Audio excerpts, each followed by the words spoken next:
And hello to anyone who is joining us after the fact. So glad that you are. And let us begin with this prayer. Good Advent prayer. Let us pray. Holy One whose coming we await, you invite us into the light of your presence. Illumine the dim places of our hearts. We are thirsty for your compassion. Draw near to us and fill us, that we may pour out your goodness to all who hunger. Amen. Amen. Amen. Amen. All right.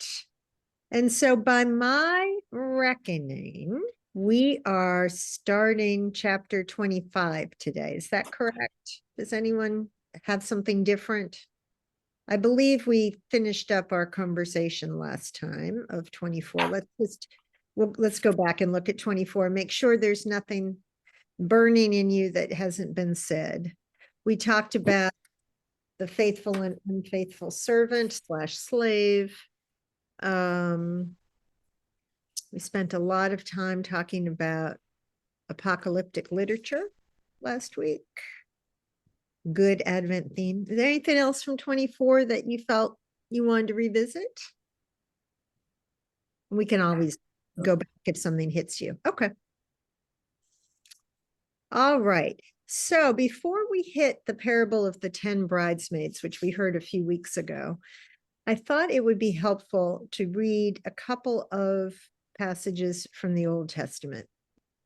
And John, I wondered if you might want to read this one from Daniel, because I know that you're very interested in Daniel. Would you like to read that for us? Yeah, I'd be happy to.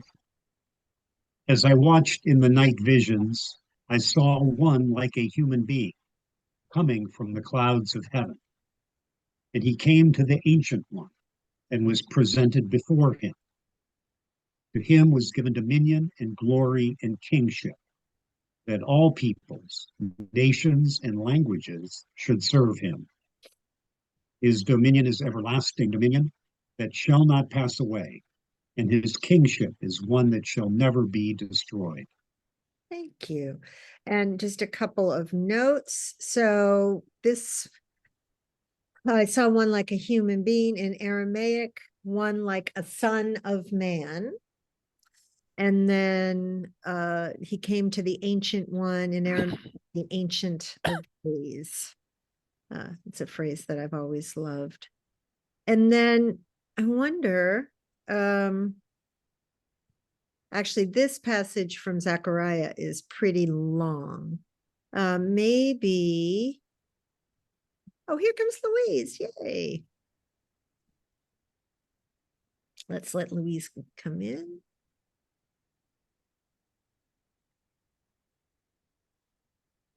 Hey, Louise, so glad you're here. Would someone, let's just read this first paragraph, 1 through 5. Would someone like to read Zechariah 14, 1 through 5? Hey, Louise. Oh, sure. Thanks, Fred. Can you enlarge it just a little bit? Mm-hmm. How's that? Is that good? Sure, that's Okay. great. See, a day is coming for the Lord, when the plunder taken from you will be divided in your midst. For I will gather all the nations against Jerusalem to battle, and the city shall be taken, and the houses plundered, and the women raped, and half the city shall go into exile. But the rest of the people shall not be cut off from the city. Then the Lord will go forth and fight against those nations as when he fights on a day of battle. On that day his feet shall stand on the Mount of Olives, which lies before Jerusalem on the east, and on the Mount of Olives, and the Mount of Olives shall be split in two from east to west by a very wide valley, so that one half the mount shall withdraw northward and the other half southward. And you shall flee by the valley and of the Lord's mountain, for the valley between the mountains shall reach to Azal, and you shall flee as you fled before the earthquake in the days of King Uzziah of Judah. Then the Lord my God will come, and all the holy ones with him. You. So, couple of visions of the end times, eschatological visions, apocalyptic visions that are the background, the backstory behind what we're going to read in Matthew 25. And it's consistent with what we've been talking about. Did anyone have any thoughts about either of these two passages? Anything that strike you? The one in Daniel, I mean, why do you have to present before God, a part of God? That would seem to conflict with the Trinity. They didn't have that, hadn't been invented yet. But it was there all along, supposedly. Right. And remember that scripture is written by human beings. So, yeah. So what do you make about that? I saw one like a human being, the Son of Man in Aramaic, coming with the clouds of heaven. He's given dominion and glory and kingship. His kingship is one that shall Patty, I have a question. Who's the ancient one? Well, what do you think? Beats me. I mean, God. I would think it would be God, and this is the Jewish prophecy of the Messiah. Exactly. okay. Yep. So Okay. the ancient one, the ancient of days, language for Yahweh. Yeah. The- Question, Yes, ma'am. how far in advance of the era of Jesus is this from Daniel? Was that written? Oh, good question. Now you're really challenging my memory. I will look it up because when you don't know, you cheat and you look it up. Does anybody off the top of your head know while I'm figuring it out here? I believe that Daniel is one of the later prophecies, but I need to double check that. That's a great question. Okay, 6th century BCE. So around the time of Isaiah. The portrayal of Daniel as a Jewish exile in Babylon creates a literary setting in the 6th century BCE. Thank you. You're welcome. The visions he receives there thus appear to provide insight into events in Judea in later centuries. Yeah. Was Daniel the book, though, that was discovered much later, or is that a different one? I believe it is.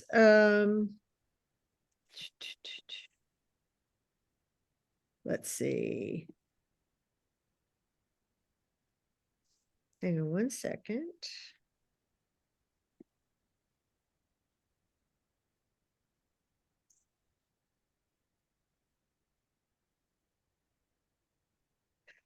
Okay. The literary setting is not the setting in which the book was actually written.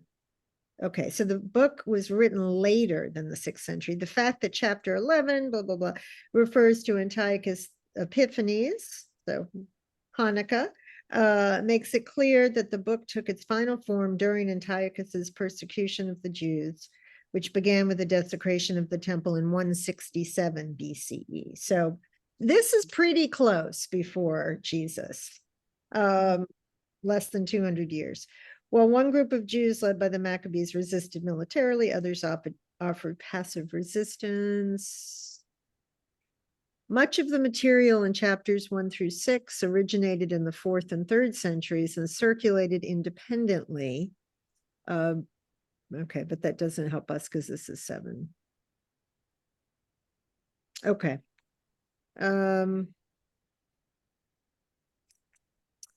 You can tell I don't know a whole lot about Daniel. Might be fun for us to do some work with Daniel at some point. Okay. Anything else? So great. That was a great question, Donna. So, this isn't a whole lot of time before Jesus. Thank you. You're welcome. Okay. So if we hold those apocalyptic eschatological ideas in the backs of our heads. Now we've got a couple of parables from Jesus. We're still in this last book of the Gospel of Matthew. Remember, Matthew is divided into, scholars say this, it's Matthew himself or the author of Matthew doesn't necessarily do it, but scholars have identified 5 sections like the 5 books of Torah. It may be putting too much pressure on that structure, I don't know. But this is the last section. And obviously we're getting ready for the Passion. Because Jesus is in Jerusalem and it's coming very soon.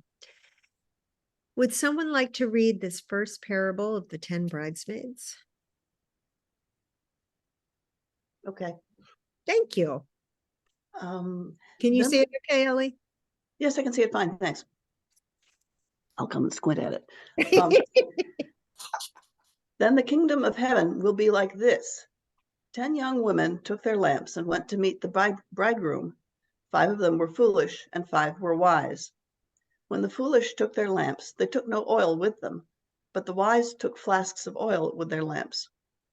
As the bridegroom was delayed, all of them became drowsy and slept. But at midnight there was a shout, "Look, here's the bridegroom, come out to meet him." Then all those young women got up and trimmed their lamps. The foolish said to the wise, "Give us some of your oil, for our lamps are going out." But the wise replied, "No, there will not be enough for you and for us. You'd better go to the dealers and buy some for yourselves."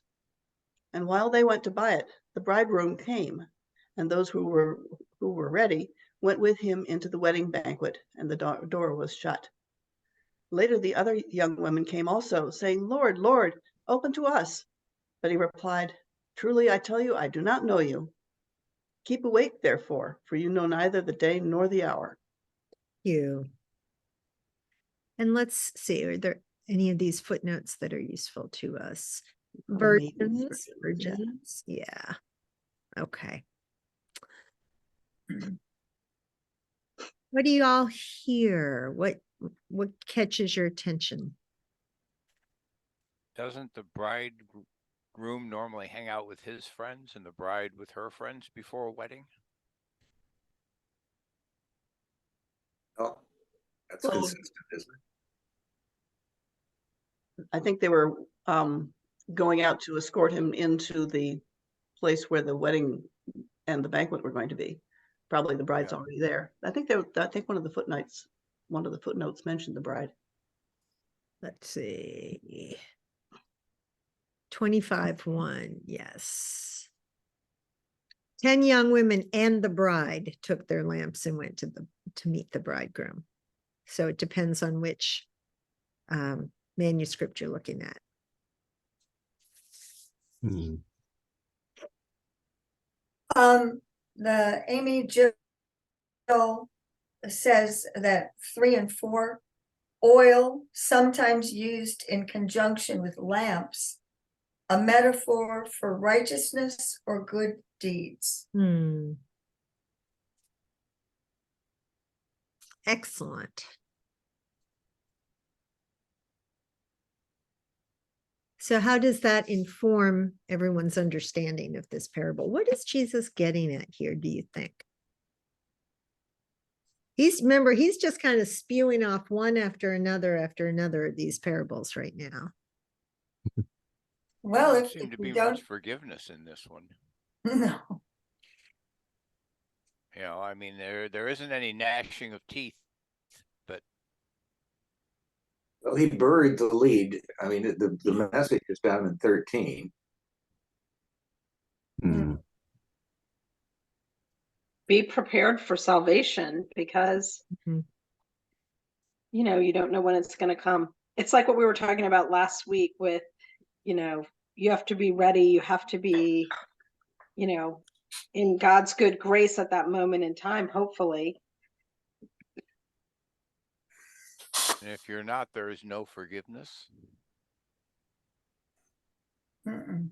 Well, You when know, you I mention had a other friend things- like this, like she was Catholic and they Mhm. don't baptize their babies. You know, I don't know if it was, she had to wait 6 weeks or something. And all mothers treat their newborns like they're an egg about to break. But she was so spastic because she was convinced that if her child died in like this first 6 weeks before it was baptized, that it was just going to go straight to hell. And she was so worried for that period of time and agitated, which is so interesting because when I grew up in the Baptist church, they don't even want kids to be baptized until they're 8 years old and they can profess their own. But it's so funny how different religions have this view of like when to be ready or what could happen or what is the doom if you're not in the good grace or baptized or whatever it is. My memory of Catholic lore is that if you died in an unbaptized state, like you're a child, Yeah. you wouldn't go to hell. You would go to this place called limbo. Is that like purgatory? No. In purgatory, you get to suffer. In limbo, you get to be sort of happy, but you don't see God. You're deprived of the beatific vision. Was So that your from St. your Augustine? quantity of happiness is diminished. Yes. I think that was from Augustine or Augustine. Well, they taught it to us in 8th grade, so it got filtered down through the tradition. But that was the case of, very legalistic treatment of everything. If you die,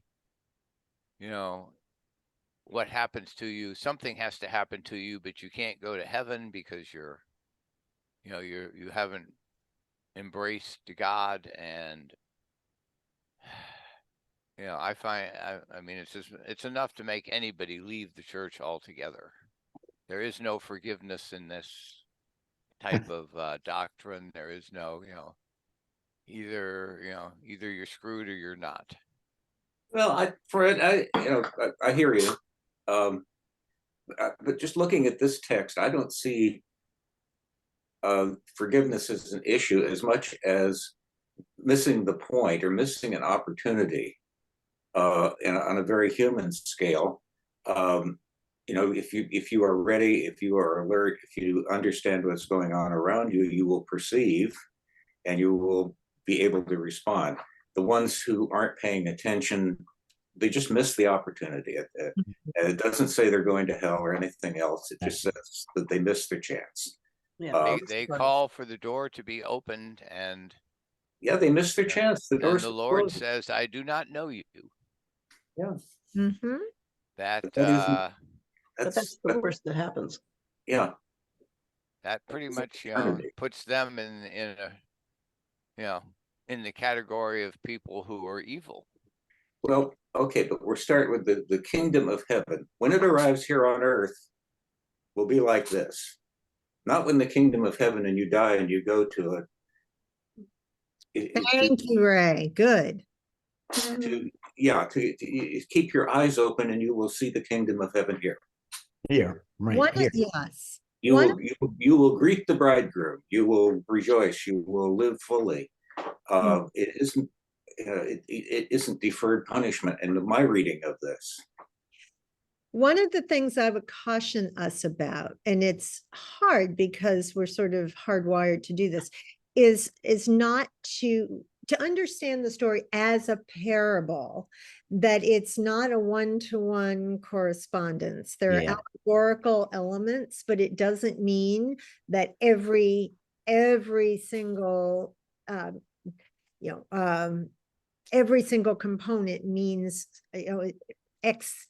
I can't speak today. I'm sorry. It doesn't. I said it right the first time, that there's not a one-to-one correspondence necessarily. So it's always important to do exactly what Ray just did and back up and say, okay, what is Jesus describing in that introductory sentence? The kingdom of heaven will be like this.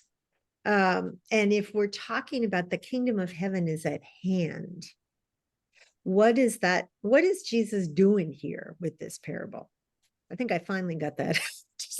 What is he doing? What's his point? I guess he's saying it's coming now. It's imminent, but you don't know the timing. Mm-hmm. Mm-hmm. You've got to be looking. And if you aren't prepared, righteous, and so on, you'll miss the party. Yeah. Will you permanently miss the party, or is it just you missed that opportunity? Yeah, you missed the opportunity. I think there might be another chance.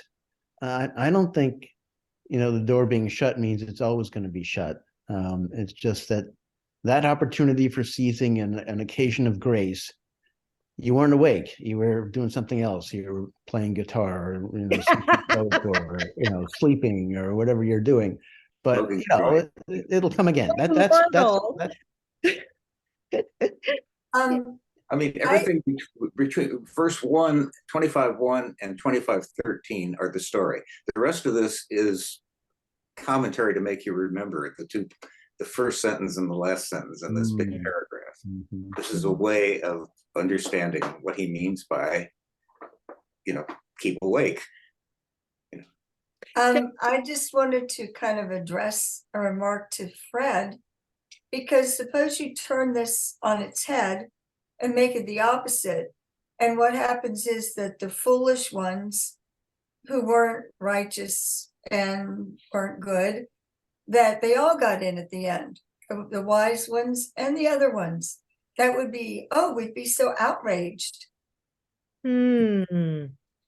Love It's that, like Donna. those late coming vineyard workers. Yeah, it's a vineyard worker story all over again. Yeah. Yeah, it would be that I mean, same thing. there are things, and generally when Jesus is saying, that God will say, "I don't know you," that's not a good thing. Well, that's true. Not a It's sign not that you're that going to these be young women forgiven. are evil. They're young women. Some of them are foolish. Anybody who's dealt with young women and young men knows I about don't think foolish. young women are. I'm just wondering why the ones with the lamps, they basically kept the others from going to the party as opposed to going out and sharing their lamps and sharing the light of their lamps. Great. So is there any significance in that? Great. To me, they're not as righteous as they appear to be. It's good. Well, I look at it. Oh, you've got a response from the dog. Val has an opinion about that. Because aren't we supposed to be sharing Yeah. the light? And they did the reverse. They said they might not have known the consequences. But didn't they say there wouldn't be enough? If we share this, then none of us will have it. But they could have shared their lamp. Do you see what I'm saying? Not necessarily their oil. They could have shared the lamp itself. Since when is Jesus preaching that there's not an abundance of grace, of light, for those people who understand? I think Patty has a valid point though here. It's not possible. These are parables. These are stories told to make a point. It's not like a measurement recipe for eternal life. I like the recipe. You can't dissect a parable too far, or it'll fall apart. Any parable. But the very essence of this parable troubles me. Well, it seems like there's an assumption here that who's everyone thinking the bridegroom is? Jesus. Does he say that? It'd have to be anybody. He's talking about just a feast in the village where somebody is getting married and people are going out to celebrate, and some of them foolishly didn't provide for the lamp to greet the bridegroom, and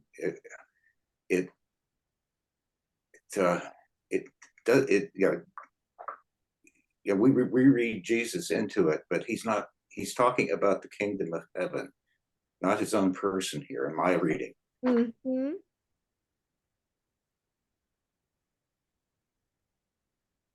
So who then is the Lord open to us?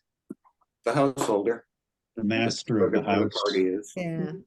It's a story. And the point of the story, I think, is keep awake, learn what the kingdom of heaven looks like as it arrives, and be ready to participate in it. Mhm. I think it's simpler than we're making it. I agree.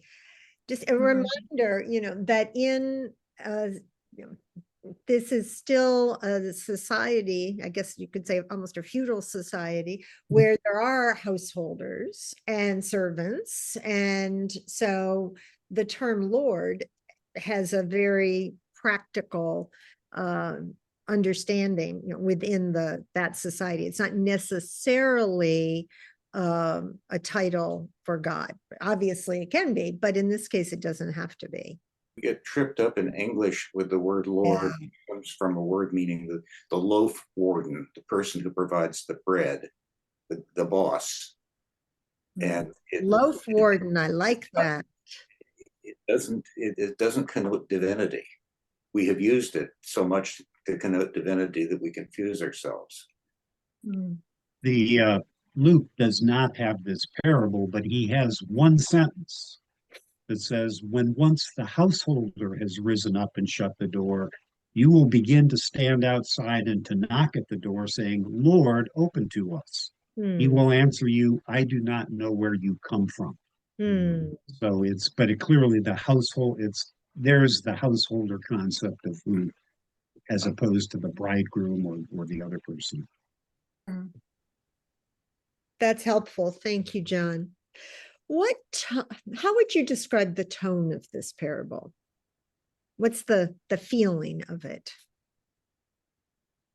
Preachy. Preachy, okay. A precautionary tale. Okay, precautionary. Yeah. I don't feel like it's condescending. I feel more like it's just it's like that little Girl Scout, Boy Scout thing, like always be prepared, like what I like, yeah, like Ellie said, like a precautionary tale. I feel like it's not, you're missing out on the party, but this is not like you are going to hell, like fire and brimstone and this and that and the other. Don't forget the fishing. It's just life could be so much better if you were prepared. Right. Yeah. I read a kind of a lightheartedness into the tale. Everybody likes a good story. Everybody in his audience would have seen a village wedding. They, immediately would catch the gist of a good time is to be had. And look at what these young women did and didn't do. Isn't that funny? We get the point. But I think it's a very gentle way. Why? Thank you. Why is Jesus telling this parable, do you think? Not having the answer key, but what's your rationale here for him telling the story? He wants everybody to be, have that opportunity at eternal life and a good life. And he wants to bring people with him. He's not there to be exclusive. He's there to be inclusive. And he's telling you how to be included. Good point. Yes. So thinking back to chapter 24, which we read over the past few weeks, talking about the destruction of the temple, talking about the fig tree, talking about persecution. Jesus is in Jerusalem. Why are we getting this rhetoric about keeping awake?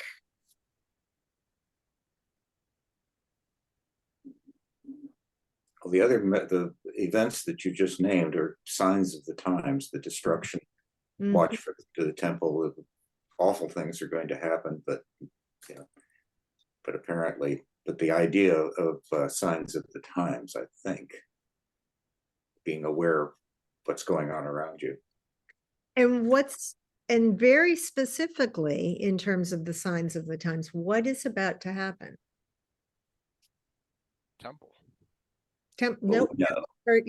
What is about to happen? Jesus is in Jerusalem. What is about to happen? He's going to get crucified. Exactly. Betrayed and crucified. Exactly. And their world is going to get turned radically upside down. once that happens, right? So there is a sense of urgency here that we can't ignore. And all of these parables about the cataclysm, about the end time, about the coming of the Son of Man, it's just as Jesus knows. I mean, it makes sense that this is going to happen because the tension has been rising, and there he is in Jerusalem. He can read the signs of the times too. Exactly. He knows how to read that fig tree, which is why he's telling us to read the fig tree. Well, but he's also saying that the apocalypse is going to come shortly. Well, this is also, you can read it as Matthew once again saying to the Jews, get on board or get left behind. Well, but remember what apocalypse is. Apocalyptic isn't bad news. In fact, it's quite the opposite, right? Apocalyptic literature is written by people who are oppressed and constrained and suffering. And it's almost that pie in the sky, you just wait, because you're going to get yours, and the righteous king is coming, and we're going to be rescued. And so if we understand this as apocalyptic literature, it's not, finger wagging at the faithful. It's, hang in there, because, Rome is going to get overturned, and all the empires, all the versions of Rome, right, are going to get overturned. And in the fullness of time, the righteous king is going to reign. Isn't that the opposite of what Jesus was actually teaching, though? I'm talking. Jesus wasn't teaching about revenge here, or earthly power.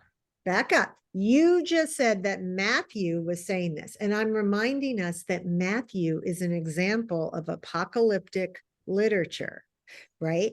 And that and these parables are examples of apocalyptic literature. So there's what Jesus teaches, and there's the way the story is presented, and what the agenda of the gospeler, the storyteller, is, right? And so if we think about it in those terms,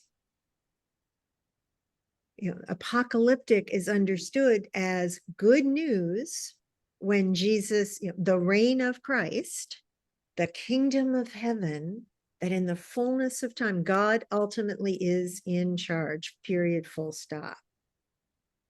And it's up to us to keep our eyes open. It occurred to me as you were listening. I do listen. But it occurred to me that, yes, the crucifixion is looming. And this is maybe another way of saying, when this happens, look at it, be prepared to look at it in not as the end of things and defeat, but in a different light. Exactly. And that line 13, keep awake, therefore. Who falls asleep? Peter. Peter. The apostles, actually. Not just Peter. And that's coming very soon. So, again, there's this human tendency not to have our eyes and ears open, not to be conscious. And even when Peter says, "Oh, I'll never deny you," sure enough, he does, because he's human. That's not to critique Peter overly, because I think probably many of us would do the same thing. I'll speak for myself. Save your own hide. Fights and runs away. Yeah. So, this idea of keeping awake. But is Jesus then equating his crucifixion with the apocalypse? Okay, we can talk about the eschaton, but not the apocalypse. Is the word means hidden. So it means it's the apocalypse is the revelation. So if we're talking about the end of time, no, Jesus isn't equating his crucifixion with the end of time. Some would say it's the beginning of time, right? It's the beginning of. Okay, is he equating his crucifixion with the coming of the Lord? And No, because he said No. many times about that day and hour, no one knows, including the Son of Man. No. No, but it is going to be this radical disruption of their lives, right? We know that, having having the advantage of seeing the rest of the story. It's going to turn everything upside down when he dies.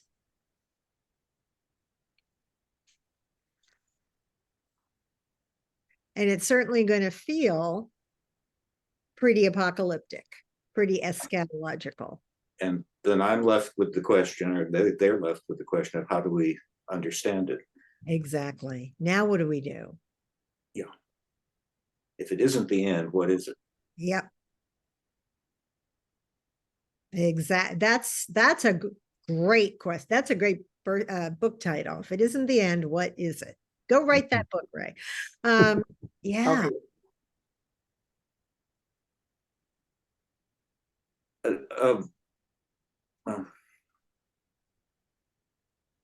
What?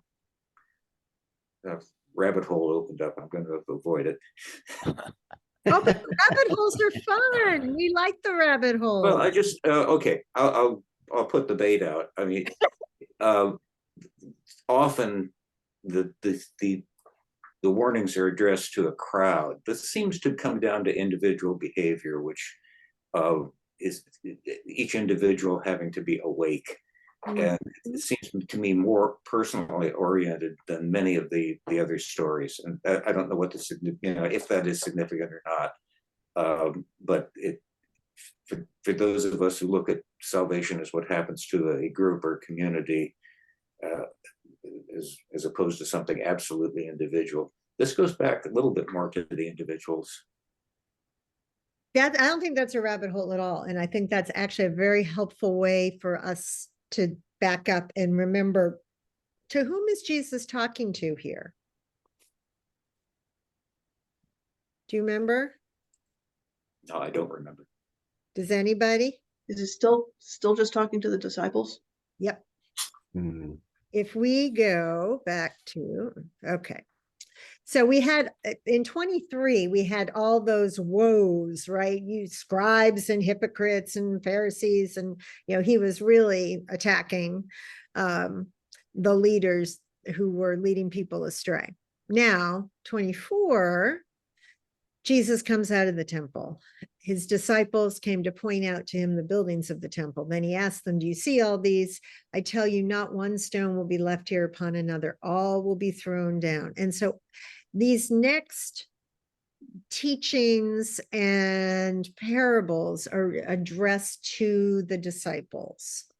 And if you think about it in that way, you can, it makes kind of more sense, okay, troops, we're going into battle here, and this is what it's going to be like.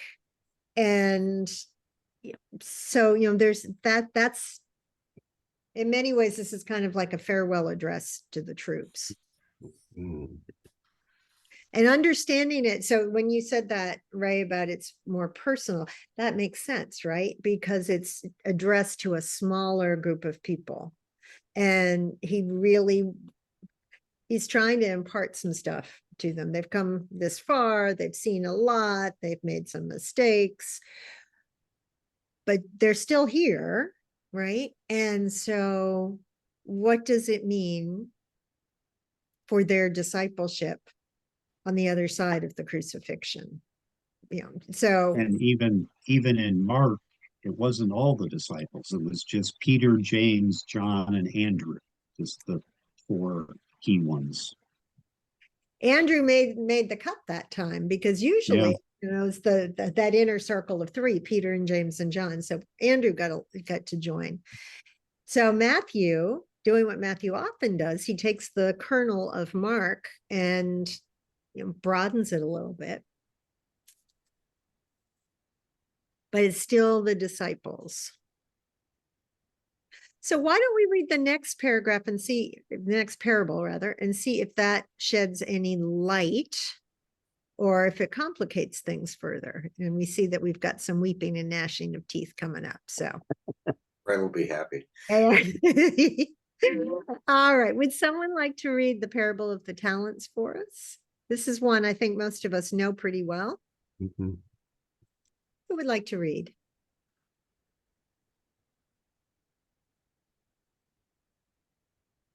I can read it. Thanks, Kim. For it is as if a man going on a journey summoned his slaves and entrusted his property to them. To one he gave 5 talents, to another 2, to another 1, to each according to his ability. Then he went away. At once the one who had received the 5 talents went off and traded with them and made 5 more talents. In the same way, the one who had the 2 talents made 2 more talents. But the one who had received the 1 talent went off and dug a hole in the ground and hid his master's money. After a long time, the master of those slaves came and settled accounts with them. Then the one who had received the 5 talents came forward, bringing 5 more talents, saying, Master, you handed over to me 5 talents. See, I have made 5 more talents. His master said to him, Well done, good and trustworthy slave. You have been trustworthy in a few things. I will put you in charge of many things. Enter into the joy of your master. And the one with the 2 talents also came forward, saying, Master, you handed over to me 2 talents. See, I have made 2 more talents. His master said to him, Well done, good and trustworthy slave. You have been trustworthy in a few things. I will put you in charge of many things. Enter into the joy of your master. Then the one who had received the 1 talent also came forward, saying, Master, I knew that you were where did I go? There, see right there. Oh, harsh man, reaping where you did not sow and gathering where you did not have what is yours. But his master replied, wait, did I? Oh, yes, no, Scattered. Where am I? Gathering where you did not scatter. Oh, sorry, gathering where you did not scatter. So I was afraid, and I went and hid your talent in the ground. Here you have what is yours. But his master replied, You wicked and lazy slave, you knew, did you, that I reap where I did not sow and gather where I did not scatter? Then you ought to have invested my money with the bankers, and on my return I would have received what was my own with interest. So take the talent from him and give it to the one with the 10 talents. For to all those who have more will be given, and they will have an abundance. But from those who have nothing, even what they have will be taken away. As for this worthless slave, throw him into the outer darkness, where there will be weeping and gnashing of teeth. Thank you. Well, that's mean. The rich get richer. The rich get richer and the poor get children. Yes. Oh my. Oh my. So again, thinking about context, where we are, to whom Jesus is speaking. If we pulled this parable out and just read it by itself, okay, that's one interpretation, perhaps. But within the larger context of where it is situated, do we have any insights about what Jesus is saying here?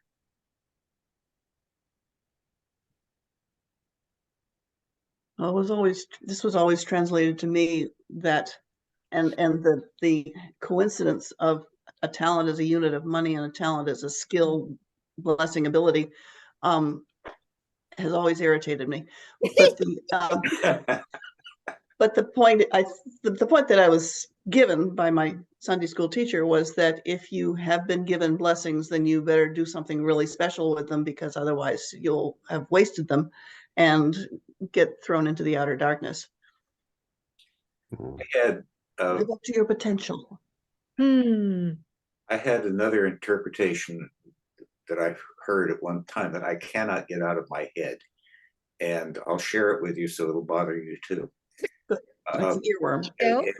The key line is down here, Master, I knew you were a harsh man, reaping where you did not sow and gathering where you did not scatter. So I was afraid, etc. But the point in that interpretation was that there is not justice in getting something that you didn't earn. That the master put money out at interest, for instance, and usury was illegal. That was against Jewish law among Jews, and so it taints the return. These people are doing what the master wants mindlessly, and at the same time abetting his injustice according to the law. I'm not saying it well, but it adds a layer. I don't know. Could it be, since these are instructions to the disciples, saying, I'm turning over to you my ministry and what I'm doing. Go out and, do as these people did, the ones who brought in more and multiplied what I have done. And I'm trying hard myself to get as many as I can, but you're going to take over. And don't just sit there and say, gee, I'm a disciple, so I'm fine. I like I like that. And connected to that, what always strikes me in reading this parable, because I'm like you, Ellie, I always got annoyed by that. Don't bury your potential. But the very line that Ray was talking about that I have highlighted on the screen there. So I was afraid, and fear is a very real, very human response, and certainly given what's coming, the disciples will have very good reason to be afraid. And Jesus is kind of saying, I hear him saying, get over it. Don't be afraid. Don't allow your fear to get in the way of what you've been called to do. Here's another place where you can't really apply the lesson to you can't dissect the lesson. This is basically saying, don't invest this guy was the third slave, was afraid of making an investment because he thought he'd lose the money and then he'd really be in trouble. So he hid it away. Like only at the end does he mention that you could have put it with the bankers. I mean, it's not really fair. Yeah, exactly. Exactly. You could lose it at the bank too. Well, that's true. Yeah, right. No FDIC back then.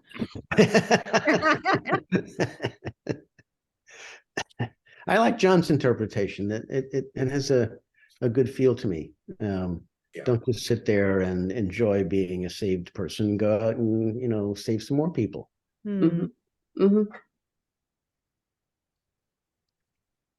Are there do you have questions about anything, or does anything trouble you in this parable? Again, it's one we probably know pretty well. And it's easy to forget the timing and context. So that's why John's interpretation adds another gloss to it that we lose if we're not looking at it in situ, right? Where it falls in the story. But is there anything that bothers you or that you wonder about?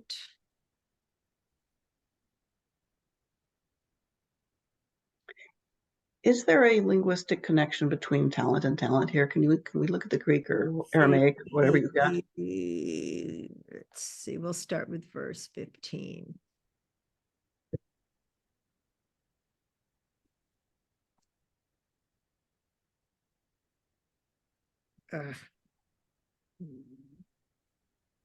Okay. The scale of a balance, a pair of scales, that which is weighed, a talent. A sum of money, weighing a talent and bearing in different states, talent of silver in Israel, talent of gold in Israel, attic talent. Okay, so my sense is that our English word, that we as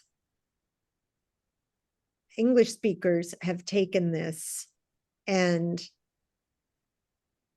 adapted the interpretation of what it means, because in the Greek, it's, you know, it's a psalm, right? It's burying your gold or burying your silver in the ground.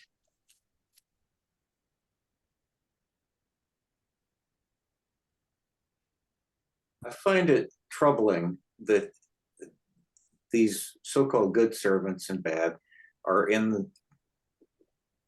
praised for working for the master who is unjust. I think we're meant to understand that God is unjust and harsh and reaps where God does not sow. I find it troubling that there's a hierarchy of people who can condemn other people or promote other people just, based on this particular, I don't know, incident. Because sometimes the people who are loyal to you aren't the most sincere.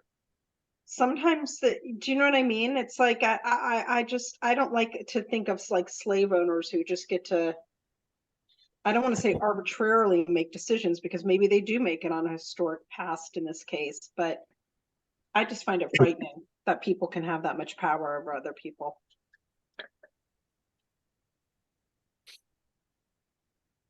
Unless he's supposed to be God in that story. Well, I think he is. Yeah. Generally, the master in these stories is equivalent to God, or at least Jesus. Yeah. But then why is he portrayed as somebody who does things that are unethical? But does he? So that's my question. So the guy who receives the 1 talent says, I knew that you were a harsh man, reaping where you did not sow.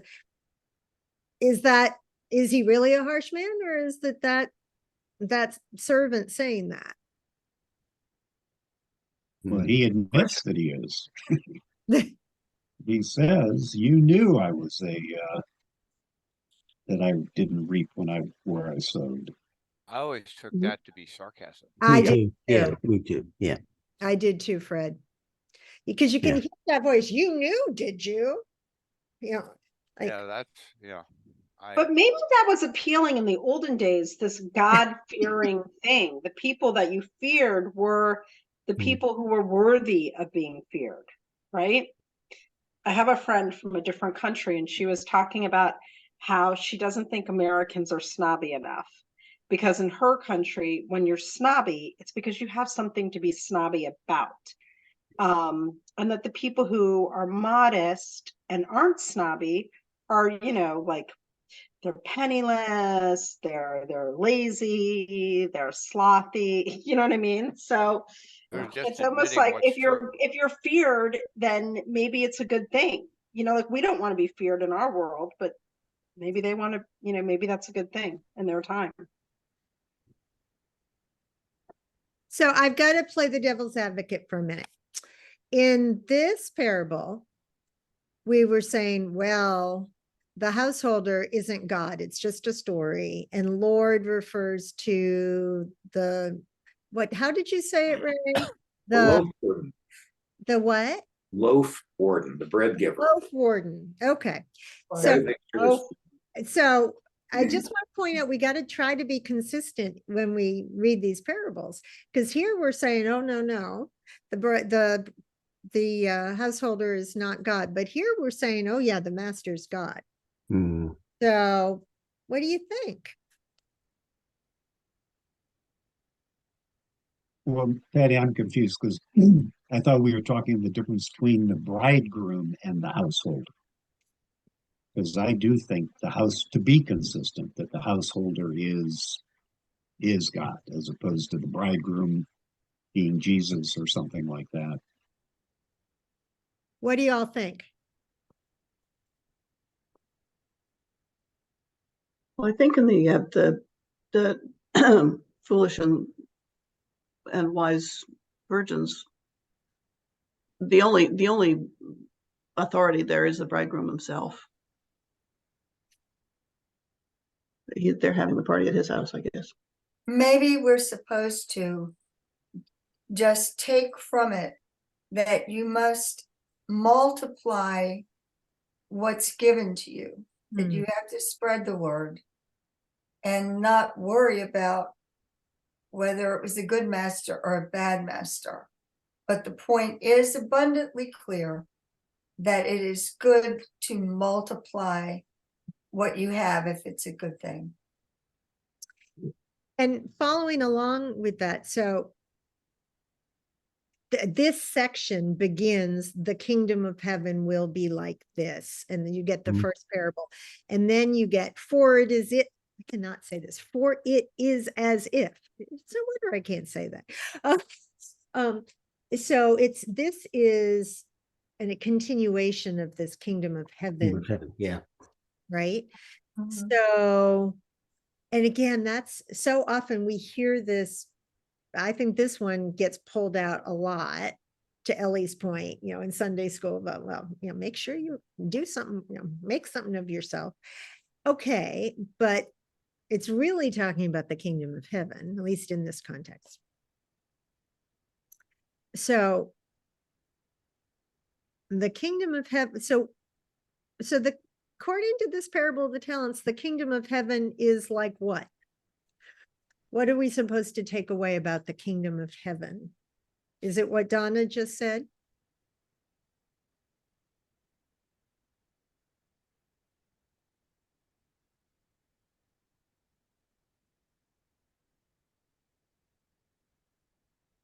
I think this is sort of the next step before the kingdom of heaven.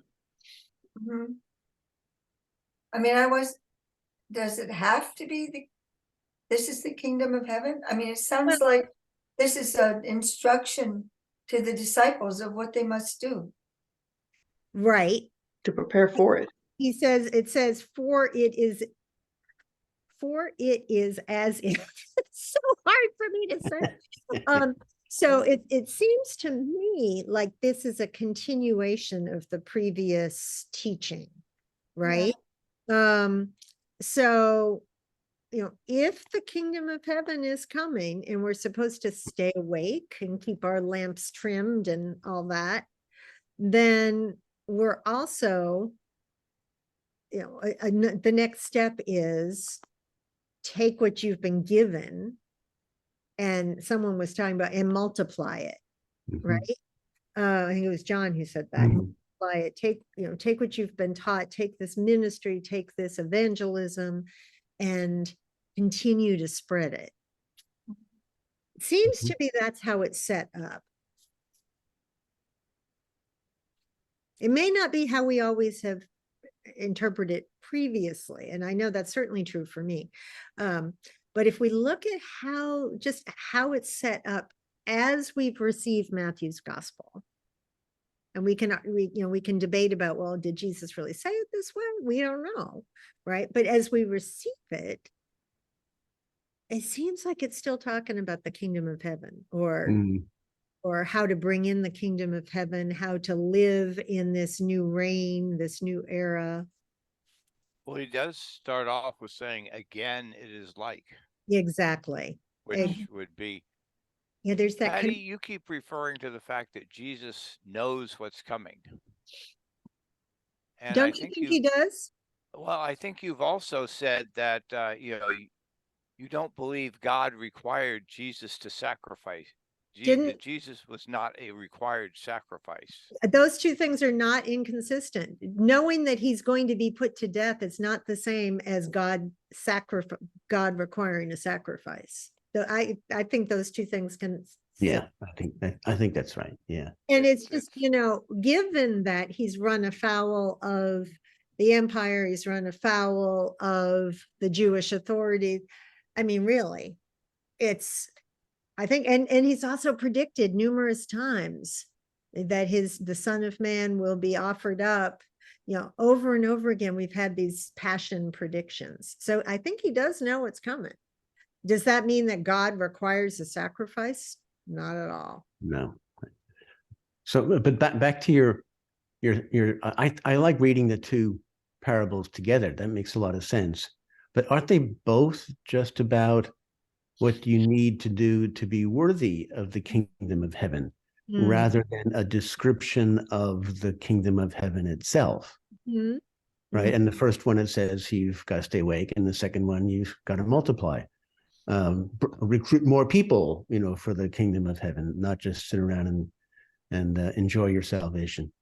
So I don't see it as a literal description of the kingdom of heaven. Well, going back to what Ray, I think it was Ray who said this earlier. Where is the kingdom of heaven? Supposed to be on earth. Yeah. So yeah, we're talking about the kingdom of heaven being, breaking in, right? And so this, this radical change that is meant to be happening, and so this is how it's meant to be, right? You're meant to be awake. You're meant to be watching. You're meant to be prepared. Okay. He's accountable.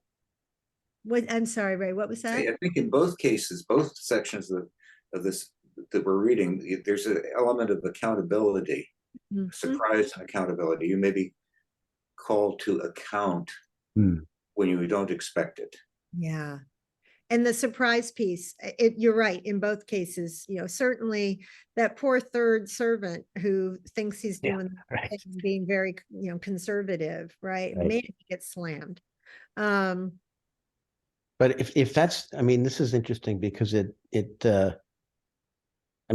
you read it literally and you think the banquet is the kingdom of heaven, right? But I'm getting a suggestion from you now, and Ray is sort of going along with this, I think, that it's the process of multiplying the money, right? Or staying awake. That's the kingdom of heaven. It's not something that happens after you do those things. It is what you are doing now that is the kingdom of heaven, staying awake, making the money. Is that a summary of what you're getting at, or is that off on the wrong? No, I think that sounds, to me, that makes sense, Mark, what you just said.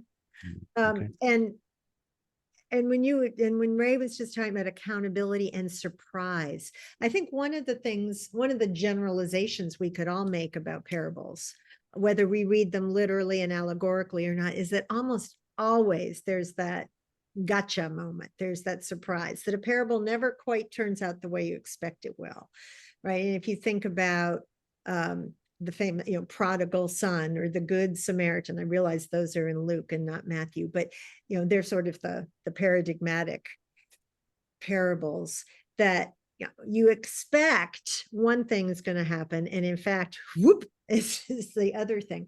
And Jesus is always doing that. So one of the tricks probably to reading a parable is to look for that element of surprise. Where is the gotcha moment? Where is the tension? I think it makes these parables make more sense when I look back. And was it Peter who was telling Jesus, will I be sitting on your right hand? And they were all arguing about where they would be. That's James and John. Yeah. James and John, that, they had this terrific sense of entitlement, like, because I knew you, who's going to be the closest to you when we're all adjacent to the throne? So if they had that attitude, they really needed those parables. Yes. That's really helpful, Donna. That is. And it's such human behavior, and that's such a human attitude, right? We sort of assume that, right? That, if you're loyal, you're going to become this political appointee and you're going to get a plum position, and which is mixed bag. But again, the gotcha moment is here. that's not quite how it works.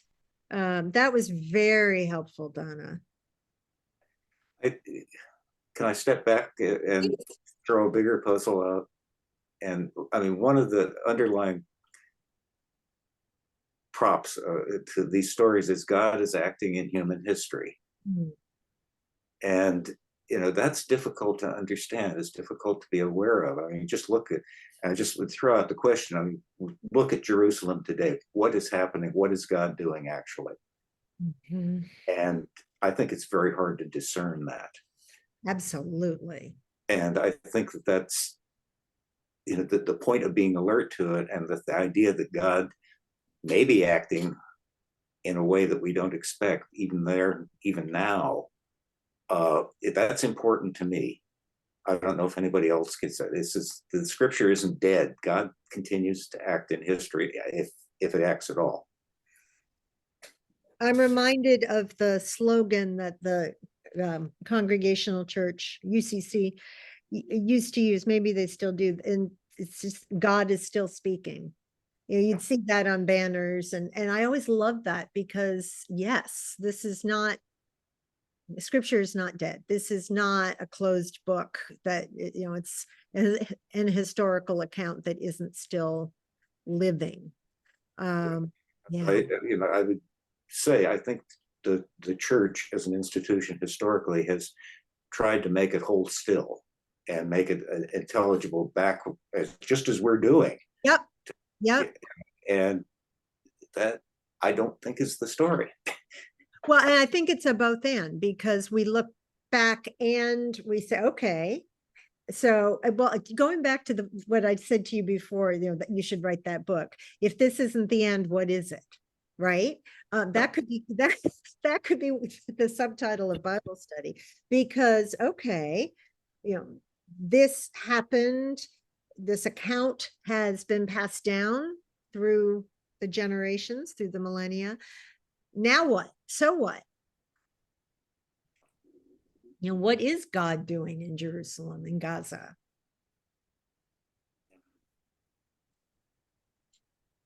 Is God doing? And if so, what? Yeah.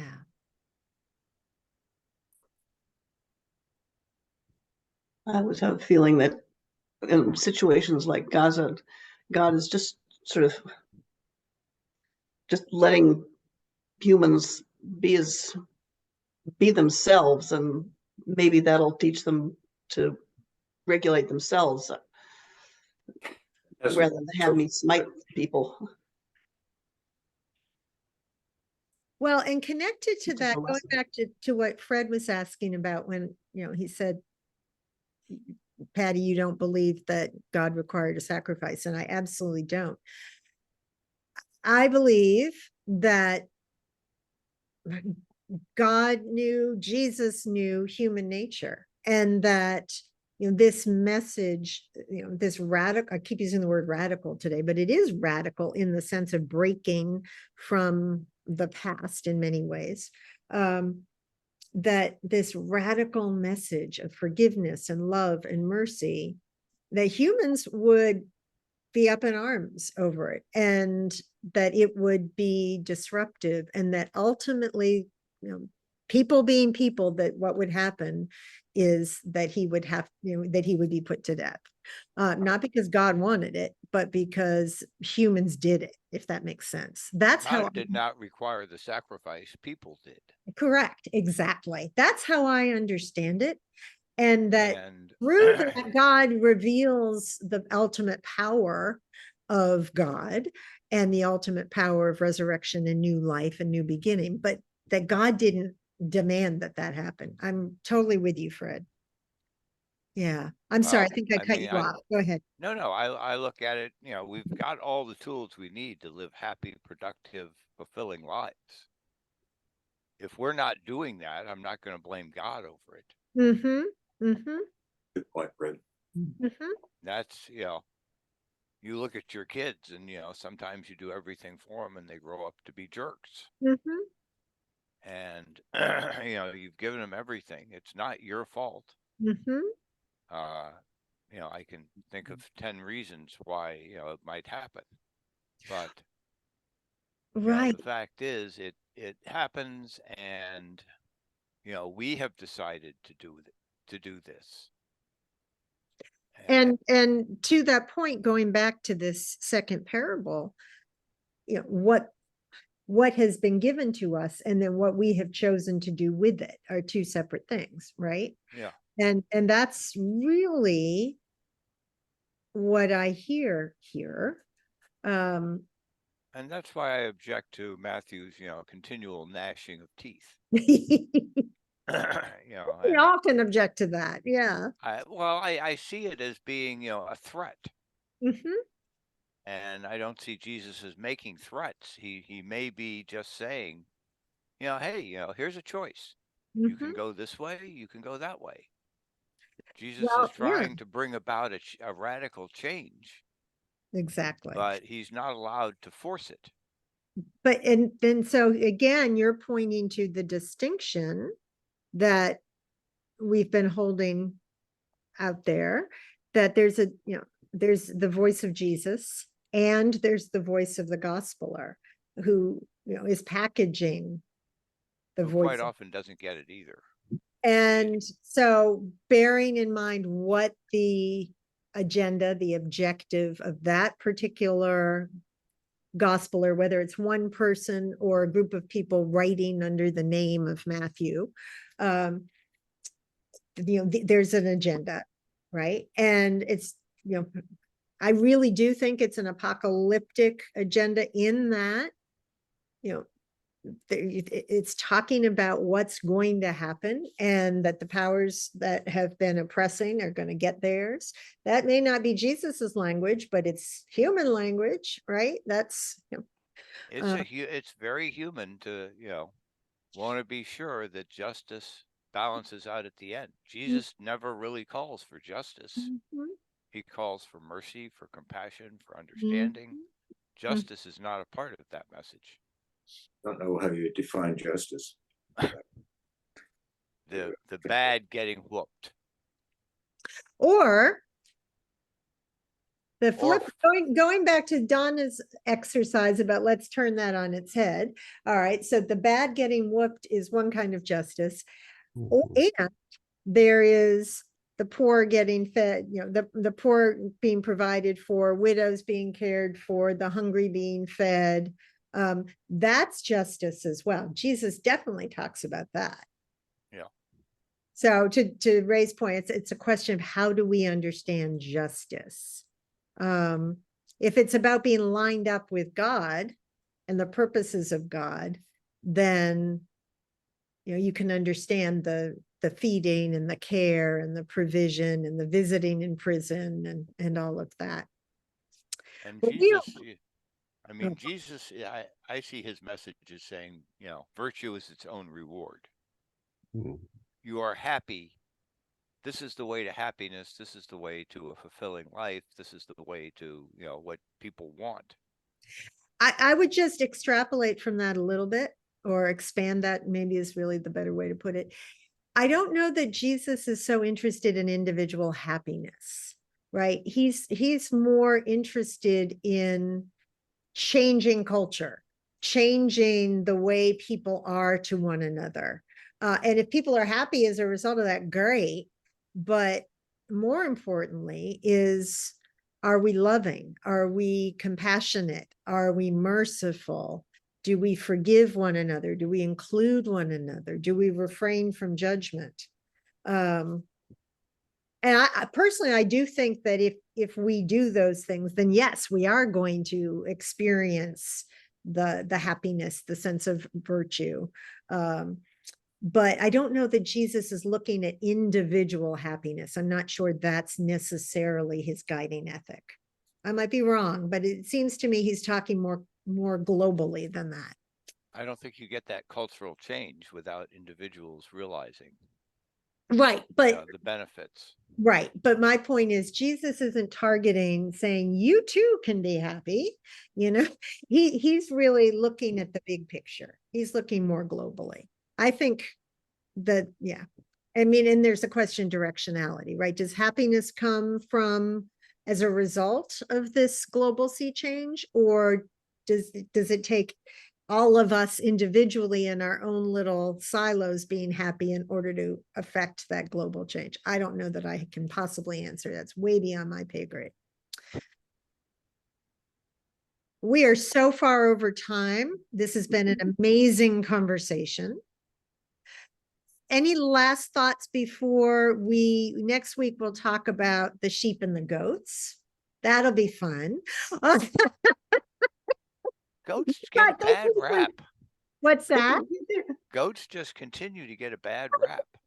They're delicious. They're absolutely delicious. Yeah, I mean, And they're a lot useful smarter than animals. sheep. I love goats. So that's a preview of coming attractions for next week is the sheep and the goats. In the meantime, thank you all. Thank Thank you. you, Patty. Thank you, you, Patty. everyone. Thank you. Have a good day. Oh, Thanks, great. everybody. Thank you. Bye-bye. Bye. Bye, everybody.